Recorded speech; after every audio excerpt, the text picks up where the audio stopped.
Hey everybody, and welcome back to the channel. And I'm going to be bringing you some cheap cars to look out for if you're in the classified searching for something reliable, dependable, and you don't want to break the bank. I'm going to try and keep this towards this video for the bottom end of the market, probably between that £2,000 to £4,000 range. Now, the very first car that caught my eye was the Suzuki Alto. This is a little 1 litre, it's about 2009 kind of era. It does share some of its platform with the Micra from what I could see online. The only real negative, it seems to be with the gearbox, which also had that Micra issue. But this car is cheap to buy, cheap to run, cheap to replace parts.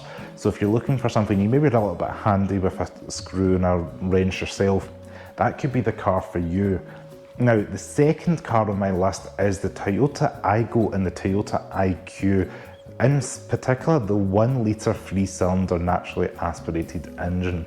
Now, this car is actually used today, this engine in the current Aygo X, just a variation of it's developed over the last 10-15 years. I would stay away from any of those pure techs from the other, the Citroen C1 and the Peugeot 107. Stick to the 1 litre 3-cylinder. I actually owned an IQ with this engine. It was reliable, said I had a slight exhaust issue just because of the age and the rust in the road, with all the salt, etc. It was a 2009 model, but out with that, mechanically it's going to be alright. Rust affects all cars, especially the way we salt our road. So if you are looking at that, make sure you check the underneath for any car. But yeah, a 1 litre 3-cylinder shouldn't do you too wrong. Now, next car on my list is a little bit larger.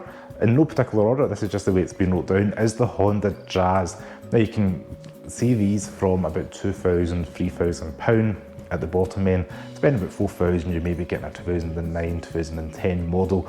And on the whole, they are pretty reliable. There's not too much that goes wrong with them. Again, pretty simple to fix as well. Some owners have mentioned the aforementioned rust is seen with the Toyota products, so make sure you get that checked out. But overall, it seems to be a pretty solid car and quite a spacious, practical thing if you want a small kind of MPV family hauler. Today's video sponsor is Raycon, and they make the everyday earbuds. These earbuds come with this charging case. They get about 32 hours of charge when it's fully charged, and that lasts me about 3 to 4 weeks. Now, if you happen to get caught short, they do have fast charge capability, which means you can charge in about 10 minutes to get 90 minutes use, whether you're listening to music, maybe taking calls. And another thing you can do with it is it has multi-point connectivity.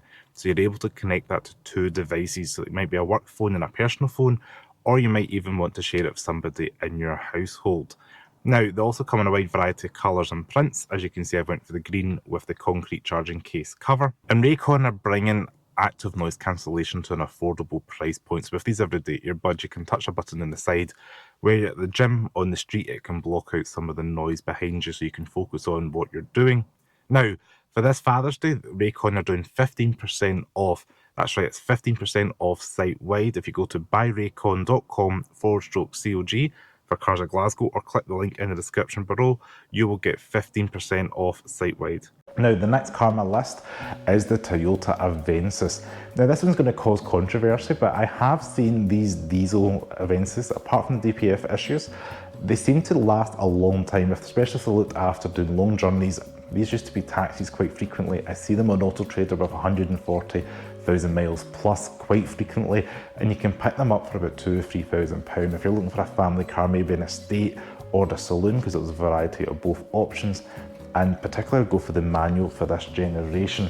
Now, the next car is the Lexus IS, particularly the Mark II Lexus IS, which is from about mid-2005 to about 2013. This car is pretty reliable overall as well. It came with a whole host of technology. I particularly had a 2007 model. Back in the day, it came with things like keyless entry, keyless start, a reversing camera, all this stuff in a 2005, 2006, 2007 car, and it was like the bottom end Lexus at the time, which is crazy to think of. Now, in the UK, we did not get the 350, so if you are watching in America or something like that and screaming through the video to me, we never got that. We got a 220D, which was not an amazing diesel engine. It is an Avensis, it's not the best Lexus one. I would go for the IS 250 for the Lexus smoothness. It does have carbon buildup issues in some cases, but you can get that quite easily rectified. And I had one and it was pretty reliable. I had nothing go wrong with it mechanically. It just needed brakes, and actually the exhaust did not need fixing, that one. And I even had cooled seats and a Mark Levinson sound system in my particular one. So there are good options out there. If you are worried about fuel, you can get the diesel, but honestly, for the little, I think it's about £1,000 difference between them, go for the 250 V6. Now, two other cars I want to mention, just to round out things, SUVs. Now, some people might go for the RAV4. I'm going to give you a little bit older and a little bit more luxury and go for a Lexus RX 300. Again, this is based off my own personal experience. I owned a 2004 Lexus RX 300 and it was great. Do you know, mechanically, it was reliable. Apart from the very first day I got it, it needed a sensor, but the garage took care of that because I got it from a used car dealer. And it was great. It had even things like a reversing camera, it had an electronic tailgate, it had door sills that lit up saying Lexus and fold-in electric mirrors, and it was a really competent vehicle, very well built, practical, comfortable. You know, tax was a little bit high. I think it was about 340 or 350 at the time when I had it, just being a 3-litre V6. But those cars have non-interference engines, so if anything goes wrong, it's not going to explode the car. So it's a really reliable and dependable vehicle. So if you can pick up one of them and you can afford to run with the consumption on the fuel and the slightly higher tax, they are reliable, they are dependable, and they are comfortable, so they do last a long time. If you can stretch your budget above that £4,000, there are RX 400H models, which are hybrid, a little bit more fuel efficient. They do add that battery technology into it. But yeah, I'm trying to keep this in the lower end of the market. I paid about £4,000 for mine 5 years ago, and they don't seem to have depreciated much more than that. Now, the last car on my list that is a variety to choose from is the Toyota Prius. Now, this was synonymous with Uber drivers, minicab drivers, but 15, 20 years ago, synonymous with celebrities, but it's a hybrid vehicle. You know, it's got Toyota liability. I again have seen these over 200,000 miles.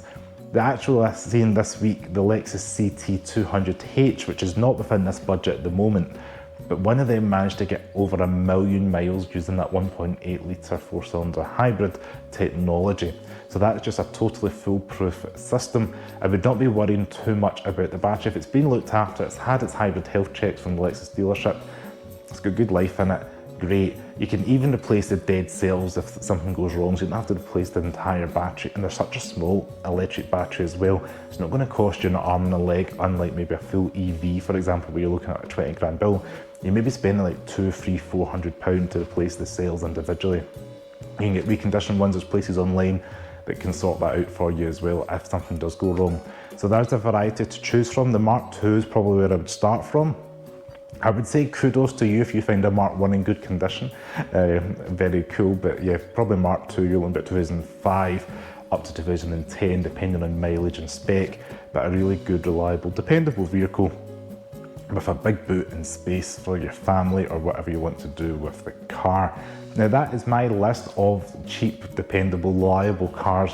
If you think I've missed any, please comment below and I will do another one of these videos with slightly different budget and different categories soon. And if you made it this far in the video, why not subscribe to the channel? Ciao.